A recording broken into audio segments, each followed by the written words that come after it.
Imagine this. You are a tenant. One morning, you open your email and see a message from the agent. Rent will increase by $100 per week starting from next month. No explanation, no discussion. At the same time, imagine the landlord's perspective. You heard from your friends you can increase rent since the market goes up. Both sides think they are correct. One of them is wrong. Today I want to walk you through the issues often overlooked when leasing or letting residential property. Issues that don't usually show up until something goes wrong. This video is not about obvious things like pay rent on time or don't damage the property. This is about hidden legal traps, the things most people don't think about until it's too late. Regardless whether you are a landlord or a tenant, they will help you plan ahead and think twice when unexpected events arise. This video does not form any legal advice, so consult lawyers when specific disputes or circumstances take place. Now let's begin. Number 1. When can a landlord increase rent? Going back to the example discussed at the beginning of the video about frequency of rent increase, the answer lies in which state or territory do you live in and what is the status of your lease. A landlord cannot increase rent arbitrarily.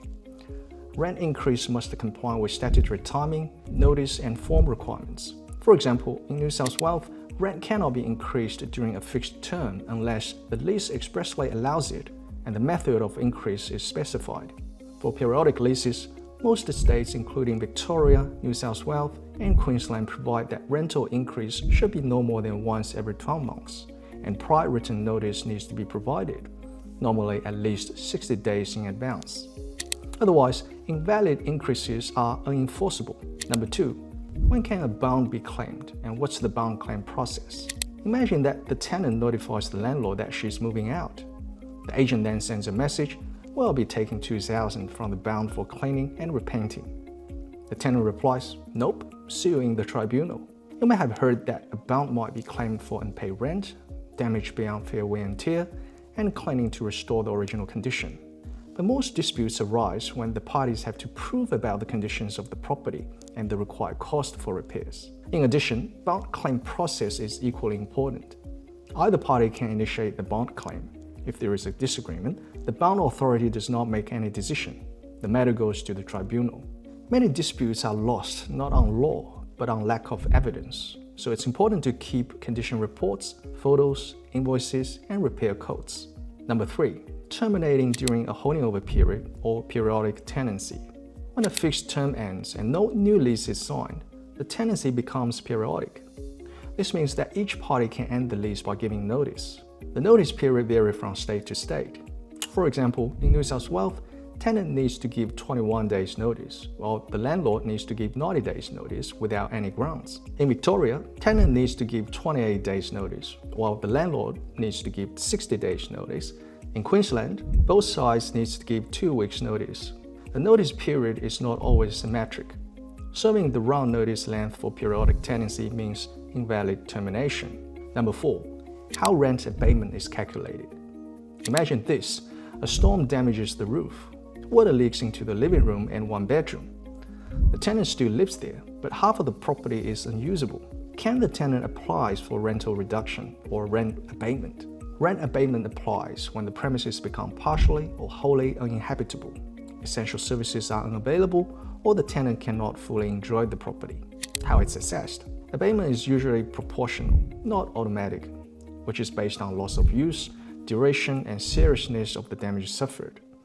This means when the loss is limited to one bedroom due to roof leakage, that doesn't mean the tenant can get 100% rent reduction. Similarly, the issue of no hot water subsists for 10 days doesn't mean the rent can be reduced down to 0, but the tenant may claim partial abatement. The problems are tenants often overclaim, and the landlords often over-resist. Abatement is not a punishment, it's a mathematical adjustment. Get a third-party assessor involved if no consensus could be made. Number 5. Alterations. What is permitted and what is not. The general rule is that the tenants must not make alterations without consent unless the landlord allows it. Minor alterations could be tricky and should be assessed case by case. For example, for TV wall brackets, they are often considered minor if they are professionally installed and holes are repairable. Picture hooks generally are allowed. Carpet replacement, on the other hand, usually not permitted without written consent. As to painting walls, they usually require consent, even if it's just repainted back to the original color. Consent should always be written. There are also many alterations could be subject to bylaws, which we will cover next. Number 6. Strata bylaws form part of the lease. A common example is that a tenant in an apartment installs timber flooring. The lease doesn't prevent the tenant from doing so, but the owner's corporation issue a breach notice. For strata properties, bylaws regulate noise, pets, balconies, parking, flooring. Even if not attached to the lease, bylaws are enforceable against tenants. Landlords must disclose bylaws and ensure the lease aligns with them. Tenants must check them before moving in and cannot rely on the agent didn't tell me. Number 7. Insurance. Who is responsible for what? A severe storm floods a ground floor unit. Furniture is destroyed. Who is responsible? The general legal position is that the tenant is not liable for damages not caused by tenant's negligence. Landlord must maintain the premises and be responsible for structural repairs. Both sides need to get insurer involved to cover some of the risks, in particular acts of gods. Landlord is normally responsible for building replacement insurance and landlord's insurance. Tenant, on the other hand, is normally responsible for contents insurance. Although accidents rarely happen, it's a game of mathematics. If you lease or rent property for long enough, one day it will happen to you. It could be storm, floods, bushfire, strike, or a falling tree. Insurance fills the gap where blame does not exist. Number 8. Tribunal records are searchable. A tenant has taken 3 landlords to the tribunal in 5 years. They apply for a new rental. The agent quietly checked the tribunal database. This is often overlooked. Your history of leasing disputes are searchable. Frequent litigations may affect future rental applications and raise risk flags. This does not mean don't enforce your rights, but it does mean litigate strategically, document carefully, and resolve where possible. Number 9. How break lease costs are calculated. A tenant breaks a lease with 4 months remaining. The landlord claims you must pay rent until the lease ends. The claim is likely to be overturned. What if the agent says you have to pay until we find a new tenant? That's also not the full legal position. Break lease costs are often overstated. Landlords have a duty to mitigate loss, meaning they must actively relet. They can't sit back and charge you indefinitely, and they can't double-dip rent.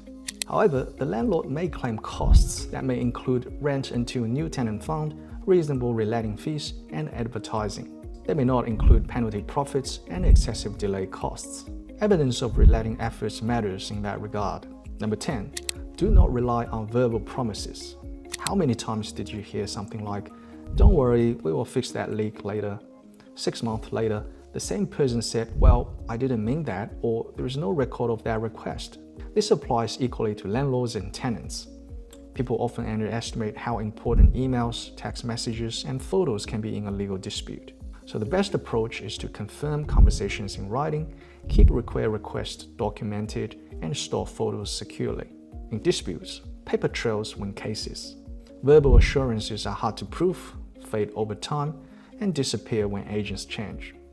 So if it's not in writing, it may as well not exist. Now the conclusion. Some residential tenancy laws are not as intuitive as you imagine. People often self-enforce illegal clauses simply because they think they are correct. When it comes to residential lease, more caution needs to be exercised. If you are a tenant, don't assume the landlord is always right. If you are a landlord, don't assume the lease overrides the legislation. Understand the law before disputes arise. Let's recap. Rent can't be increased just because the market goes up. A bond can only be claimed for lawful reasons, not convenience. When a lease rolls over into a periodic tenancy, give right notice to terminate it. Rent abatement is proportional, not emotional. Not all alterations are equal. Strata bylaws form part of the deal, even if no one ever hands you a copy. When damage is caused by acts of God, liability and insurance depends on cause, not blame. Tribunal records are searchable.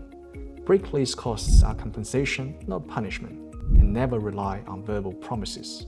If this video helped, like, subscribe, and share it with someone renting or leasing property right now. In the future video, we will discuss the issues that are often overlooked in commercial leases. Thanks for watching. See you next time.